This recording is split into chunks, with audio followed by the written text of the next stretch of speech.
The Lunar Gateway Space Station goes online. A Starship undocks, heading towards the surface of the Moon. A NASA Orion spacecraft has transported 4 astronauts from Earth to the Lunar Space Station. 2 have been transferred onto the Starship HLS, the Human Landing System. These are the first astronauts to begin work on building the first lunar base, marking the beginning of the industrial age on the Moon, an age which brings lunar dust shields, lava tube habitats, light-bending towers, and the magnetic lunar railroad.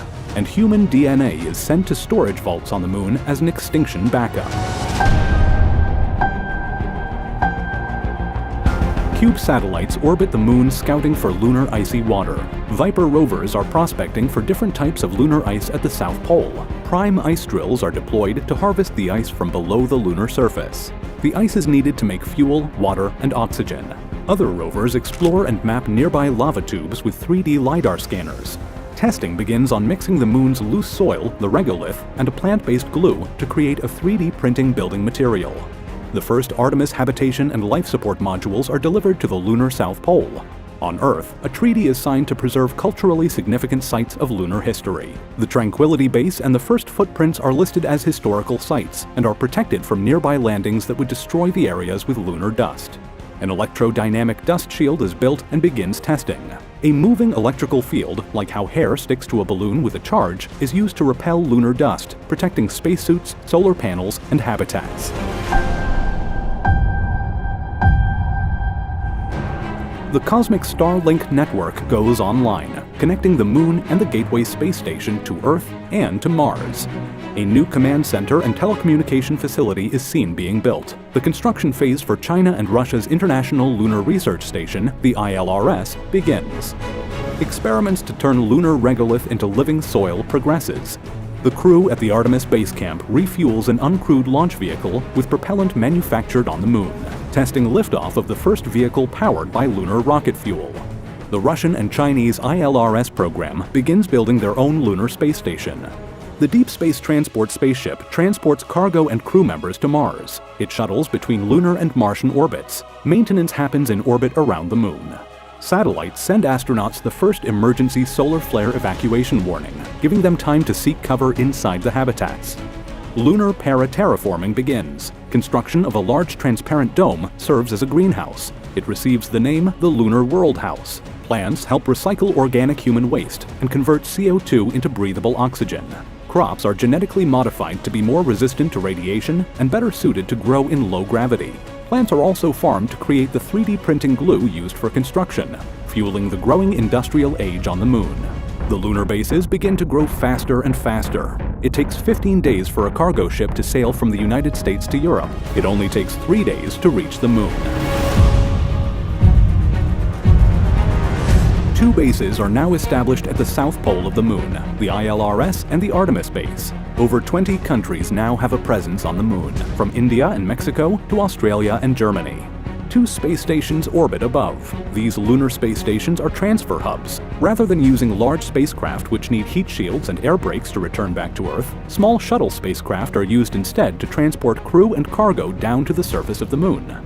The crewed robotic science base, the International Lunar Research Station, is a town-sized settlement. Rovers patrol and prospect the lunar surface. The ILRS has established lunar-based astronomy and Earth observation capabilities, and biomedical experiments have begun. At the Artemis base, teams of scientists and explorers occupy the facility. Robotic rovers pour layers of hardened lunar soil onto inflatable dome shells. They get the nickname the Hobbit Houses. The hardened soil protects the structures from micrometeorites and radiation. Work is underway to build the Crater Telescope, and a temporary shelter has been established within a lava tube. These underground tubes were formed when volcanic lava left large passageways underground, suitable for the construction of protected shelters with stable temperatures. The 2 main bases are located at the South Pole nearby the Shackleton crater.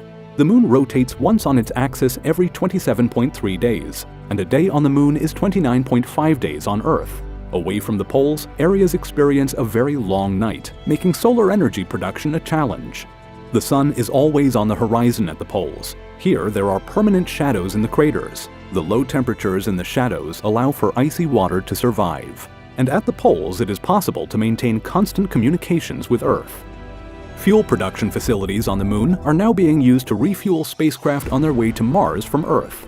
There are even training facilities on the moon for Martian astronauts. The Neil Armstrong Terra Solar Farm goes online, marking a milestone in the industrial age of the moon. An insect was found in the hydroponic greenhouse. Nobody knows where it came from, but it looks like life always finds a way. University students begin deployments to the moon for funded research missions. Swarm robotics are now present on the moon. Micro rovers 8 by 4 centimeters, 3 by 1.5 inches in size have solar panels on board. The tiny robots navigate to each other and connect to form one large solar panel. They are used for setting up temporary mining outposts. SpaceX sends the first boring tunnel digger to be used for converting lava tubes into permanent structures and habitats.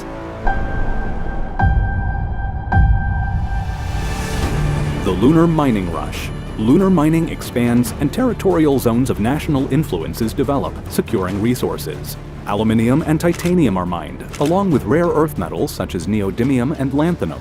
Companies rush to mine isotope helium-3, used in fueling fusion power reactors on Earth and the Moon. It is not radioactive and does not produce any dangerous nuclear waste. Solar flares have bombarded the lunar surface with helium-3, so large quantities are found. Without regulation, a winner-takes-all mentality has developed. Tensions begin to rise.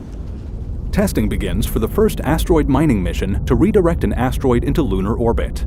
The Lunar Crater Telescope goes online. It is 1 kilometer, 0.6 miles wide, and located on the dark side of the moon. Using the moon as a shield, the telescope is free from Earth's electrical noise and free from radio noise generated by the sun. The Crater Telescope observes the cosmos, gathering data on the very early universe, a time before the first stars were born. A treaty is signed at the UN limiting lunar mining activities on the dark side of the moon to protect the views of deep space. Travelers are staying in Earth View hotels. Brave explorers visit the dark side of the moon. Staring out into darkness, it is the most unsettling experience of being alone. The first lunar jobs board goes online on Earth, seeking barkeepers, hoteliers, a musician, and farmers. Training for moon-based living takes 2 months to complete. Trainees are awarded the certification of lunar deployment. A space Creole is starting to develop. As humans live longer on the moon and the Earth cultures mix and change, this creates the first off-world space-based culture, accent, and language.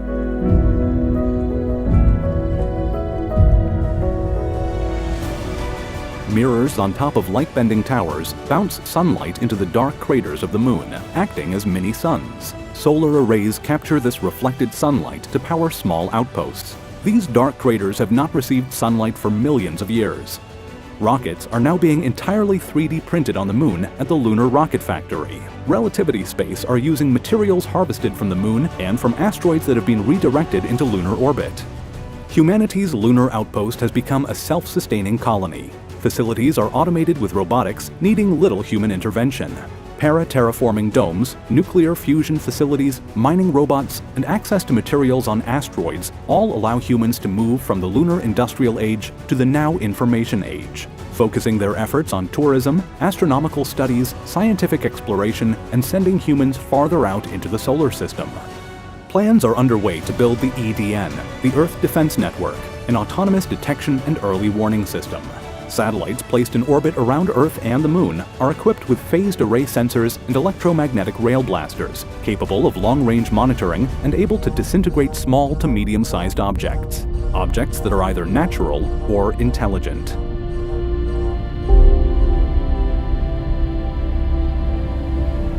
Orbiting asteroids and space station factories dock the lunar sky. The Float Lunar Railroad expands across the Moon. Magnetic cargo robots levitate over a flexible, easy-to-deploy solar-powered track. The neodymium being mined on the Moon, used to make supermagnets on Earth, now becomes more valuable on Lunar. The Lunar Laser Station is now operational. Solar sail spacecraft that use the sunlight to push the sail are now laser-powered. Lasers target the sail, moving it forward through space.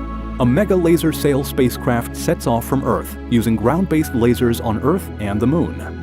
Building begins on using asteroids inserted into orbit around the Moon as platforms to construct lunar space elevators, removing the need for chemical rocket launches.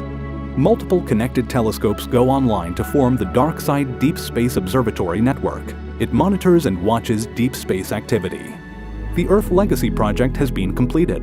deep lava tubes on the moon, shielded from solar radiation, meteorites, and human activity, have been converted into a number of extinction-level vaults. Humanity's data and DNA are being sent for storage off-planet. These vaults are storing and protecting the biological data and the entire knowledge of Earth and humanity. The Lunar DNA Vault stores the cryogenically frozen genetic material of Earth's 9 million-plus species of crops, seeds, plants, fungi, and animals, and it also stores human DNA. The Data Vault protects humanity's digital knowledge, AI programs, culture, and history. If anything were to happen on Earth, humanity will have the tools and the knowledge stored on the moon to rebuild.